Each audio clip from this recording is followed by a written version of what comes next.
नमस्कार, मैं रहबर सिंह बारी। आज के इस बुलेटिन में बात होगी इंडिया गठबंधन को मिले 2 बड़े-बड़े झटकों की, जातिगत जनगणना को लेकर राहुल गांधी के बड़े बयान की, नीतीश कुमार के लोकसभा चुनाव से पहले खेले गए बड़े दांव की और गणतंत्र दिवस पर निकलने वाली झांकी को लेकर मचे घमासान की और गाजा में हो रही बड़ी तबाही की। फिलहाल आज शुरुआत करते हैं आज की सबसे बड़ी खबर की। जिस इंडिया गठबंधन का गठन किया गया था लगभग 4-5 महीना पहले कि ये गठबंधन भारतीय जनता पार्टी के रथ को रोक सकेगा था। प्रधानमंत्री नरेंद्र मोदी के जो विजय रथ है उसको रोकने के लिए 28 दलों ने मिलकर इंडिया गठबंधन को बनाया था। इंडिया गठबंधन की 3 बैठकों के बाद चौथी बैठक जब दिल्ली में हुई थी तो उम्मीद थी कि एक बड़ा परिणाम का नतीजा सामने निकल कर आएगा। हालांकि ये अलग बात है कि कोई खास नतीजा निकल कर सामने नहीं आया था इस बैठक के बाद। हालांकि बैठक के बाद कांग्रेस पार्टी के राष्ट्रीय अध्यक्ष मल्लिकार्जुन खड़गे ने जरूर 2 दिन पहले ही बयान जारी करके कहा था कि सीट शेयरिंग को लेकर सभी जो गुत्थियां थी उनको सुलझा लिया गया है। जहां पर पहले से ही गठबंधन है वहां पर पुराना ही फार्मूला लागू होगा और जहां पे नया गठबंधन हो रहा है वहां पे बैठकर बातें हो जाएंगी। और ये भी दावा एक दिन पहले भी किया गया था कि शीघ्र ही सीट शेयरिंग को लेकर भी बड़ी घोषणा कर दी जाएगी। इन सभी चीज़ों के बीच अचानक आज यानी कि शनिवार को बड़ा झटका इंडिया गठबंधन को उस समय लगा जब पश्चिम बंगाल के मुख्यमंत्री ममता बनर्जी ने एक बड़ा बयान दे डाला। उन्होंने कहा कि देश के अन्य राज्यों में इंडिया गठबंधन मिलकर भाजपा का सामना करेगा, लेकिन पश्चिमी बंगाल में टीएमसी अर्थात तृणमूल कांग्रेस पार्टी जो है वो अकेले दम पर भारतीय जनता पार्टी का सामना करेगी। उन्होंने कहा कि हम किसी कांग्रेस या सीपीआई से किसी भी प्रकार का समझौता करने नहीं जा रहे। उन्होंने इसके अलावा सीधा आरोप भी लगाया कांग्रेस पार्टी और सीपीआई पर। आरोप लगाते हुए कहा कि ये दोनों ही पार्टियां भारतीय जनता पार्टी से साथ मिली भगत कर रही हैं। ऐसे में हमारा इनके साथ किसी प्रकार का कोई गठबंधन नहीं होगा। हालांकि उन्होंने ये भी कहा कि देश के अन्य राज्यों में इंडिया गठबंधन मिलकर भारतीय जनता पार्टी का मुकाबला करेगा। इधर तृणमूल कांग्रेस के अध्यक्ष और पश्चिम बंगाल के मुख्यमंत्री ममता बनर्जी ने एक बड़ा झटका दिया ही था कि वहीं दूसरी तरफ महाराष्ट्र में शिवसेना उद्धव गुट के संजय राउत ने एक बयान देकर और भी हलचल मचा दिया। उन्होंने कहा कि महाराष्ट्र में शिवसेना सदैव से 23 सीटों पर चुनाव लड़ती चली आ रही है और आगे भी लड़ती रहेगी। उन्होंने सीधे तौर पर कहा कि कांग्रेस का यहाँ से कोई सांसद नहीं है। ऐसे में कांग्रेस को जीरो से शुरुआत करनी होगी। उन्होंने कहा कि ना तो हम कांग्रेस समझौता करने जा रहे हैं और ना ही अन्य किसी दल से। उन्होंने कहा कि यहाँ पे गठबंधन जरूर है, लेकिन ये गठबंधन विधानसभा चुनाव के लिए है। लोकसभा चुनाव में 23 सीटों पर हमेशा लोकसभा में शिवसेना लड़ती चली आ रही है और आगे भी लड़ेगी।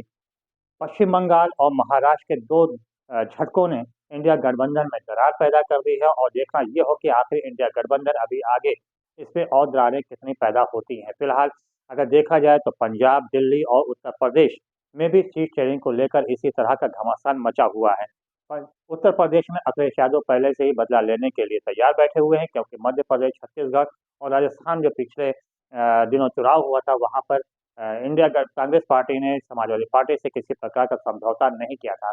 ऐसे में इसकी खुन्नस कहीं न कहीं से अखिलेश यादव लोकसभा चुनाव में निकालने के लिए तैयार बैठे हुए हैं। इसके अलावा अरविंद केजरीवाल भी पंजाब और दिल्ली में कांग्रेस के साथ किसी प्रकार के सीट शेयरिंग करने के लिए तैयार नहीं है। ऐसे में 5 राज्यों में इंडिया गठबंधन को तगड़ा झटका लग रहा है। ऐसे में देखना होगा कि लोकसभा चुनाव से पहले-पहले अभी इंडिया गठबंधन में और कितनी दरारें पैदा होती हैं। सवाल यहाँ पे ये भी उठ रहा है कि जिस प्रकार से 5 राज्यों में सीट शेयरिंग को लेकर खुले तौर पर वहाँ के क्षत्रपों ने खुले तौर पे ऐलान कर दिया है, तो ऐसे में इंडिया इंडिया गठबंधन बचेगा भी या नहीं बचेगा, या फिर कांग्रेस अकेले जिस प्रकार से पहले चुनाव लड़ती चली आ रही है, वैसे ही चुनाव आगे भी लड़ती चली आएगी। बहरहाल अभी इसे लेकर कांग्रेस की तरफ से किसी भी प्रकार का बयान नहीं आया। बयान तो राहुल गांधी ने जातिगत जनगणना को लेकर बड़ा बयान दे डाला है। छत्तीसगढ़ के रायपुर में चल रहे कांग्रेस के राष्ट्रीय अधिवेशन में राहुल गांधी ने सीधे तौर पर कहा कि जातिगत जनगणना कराया जाना अत्यंत आवश्यक है। ऐसे में जातिगत जनगणना यदि हो जाएगी तो इससे जो भी होगा उसको उनकी जाति के अनुसार, उनके संख्या के अनुसार ही उनको अधिकार मिल सकेगा। पता चले कि पिछले 5 राज्यों में हुए विधानसभा चुनाव में भी राहुल गांधी ने जातिगत जनगणना का मुद्दा बड़े जोर शोर से उठाया था। आरएसएस के प्रमुख मोहन भागवत ने भी जनजाति जातिगत जनगणना को लेकर बयान दिया था। उन्होंने कहा था कि देश के विकास के लिए जातिगत जनगणना होना अत्यंत आवश्यक है, होना भी चाहिए। हालाँकि भारतीय जनता पार्टी इस मुद्दे को लेकर ना तो हामी भर रही है और ना ही विरोधी कर रही है। अर्थात जातिगत जनगणना के ना भी समर्थन में है और ना ही विरोध में है। ऐसे में ज़ाहिर-सी बात है कि लोकसभा चुनाव से पहले यह मुद्दा एक बार फिर गरमाने जा रहा है। इस बीच समाजवादी पार्टी के अखिलेश यादव ने कहकर एक और घमासान मचा दिया। उन्होंने कहा कि जातिगत जनगणना का मुद्दा सबसे पहले उन्होंने स्वयं उठाया था। इसका जवाब देते हुए राहुल गांधी ने कहा कि जातिगत जनगणना एक राष्ट्रीय मुद्दा है, ना कि राज्य स्तर का मुद्दा। उन्होंने कहा जातिगत जनगणना जो है वो केंद्र सरकार कराती है, ना ही राज्य सरकार। अर्थात उन्होंने तीखा प्रहार अखिलेश यादव पर भी किया। जिस प्रकार से अखिलेश यादव ने कहा उसका जवाब राहुल गांधी ने दिया। ऐसे में बयानबाजी को देखते हुए काफ़ी दांव अभी और क्या खेला जाता है जातिगत जनगणना को लेकर, ये तो आगे आने वाला समय ही बताएगा। फिलहाल लोकसभा चुनाव से पहले बिहार के मुख्यमंत्री नीतीश कुमार ने भी बड़ा दांव खेला है। एक दिन पहले दिल्ली में समाप्त हुए उसके राष्ट्रीय कार्यकारी अधिवेशन जो समाप्त हुआ, उसमें लल्लन सिंह जो कि राष्ट्रीय अध्यक्ष थे जनता दल यूनाइटेड के, उन्होंने इस्तीफा दे दिया और उन्होंने राष्ट्रीय अध्यक्ष पद के लिए नीतीश कुमार का नाम प्रस्तावित किया, जिसको सर्वसम्मति से पारित भी कर दिया गया। ऐसे में अब जनता दल यूनाइटेड का जो राष्ट्रीय अध्यक्ष का पदभार है वो सीधे-सीधे नीतीश कुमार के हाथों में आ गया है। अब देखना ये होगा कि नीतीश कुमार इसे लेकर किस प्रकार से आगे बढ़ते हैं। हालाँकि लोकसभा चुनाव से पहले जिस प्रकार से राष्ट्रीय अध्यक्ष के का पद नीतीश कुमार को मिला है, उसको देखते हुए ऐसा लगता है कि नीतीश कुमार एक नया दांव खेलने जा रहे हैं। हालाँकि नीतीश कुमार पहले से ही पाला बदलने के माहिर हैं और उनको इसी के लिए जाना भी जाता है। अब देखना ये है कि बिहार में राष्ट्रीय जनता दल और कांग्रेस के साथ जो गठबंधन है, वो गठबंधन बचता भी है या टूटता है। फिलहाल अभी तो ये आने वाला वक्त ही बताएगा। फिलहाल इसे लेकर भी एक नया घमासान मचना लाजिम है। घमासान तो इस वक़्त गणतंत्र दिवस के मौके पर निकलने वाली झांकी को लेकर मचा हुआ है। जिस प्रकार से दिल्ली और पंजाब की झांकियों को निरस्त कर दिया गया और ऐसा कहा भी जा रहा है कि गणतंत्र दिवस के मौके पर जो झांकी निकलेगी उसमें दिल्ली और पंजाब की झांकियां नहीं होंगी। इसे लेकर आम आदमी पार्टी ने सीधा प्रहार करते हुए भारतीय जनता पार्टी अर्थात केंद्र सरकार पर किया है। उसका कहना है कि दिल्ली की जो झांकी है उसके अनुसार वो मोहल्ला क्लिनिक और स्कूल की झांकी दिखाना चाह रहे थे, लेकिन जिस प्रकार से उनकी झांकी को निरस्त कर किया गया है और सिर्फ उन्हीं राज्यों की झांकियों को शामिल कराया जा रहा है जहाँ पे भारतीय जनता पार्टी की सरकार है।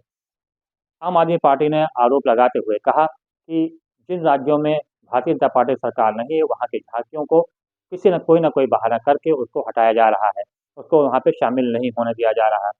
ऐसे में गणतंत्र दिवस पर निकलने वाली झांकियों का राजनीतिकरण किया जा रहा है। बहरहाल इसको लेकर और भी कितना घमासान मचता है तो आने वाला समय ही बताएगा। अब अंत में बात करते हैं गाज़ा की, जहाँ पर चारों तरफ से तबाही मच रही है।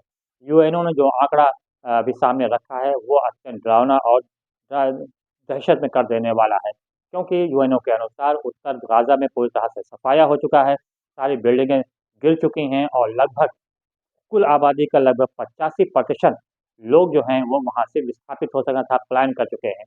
यूएनओ का मानना है कि यदि इसी प्रकार से पलायन करते रहे और दक्षिण में भी कुछ ऐसा ही हाल रहा तो अत्यंत मुसीबतों का सामना गाज़ा में लोगों को सहना पड़ेगा।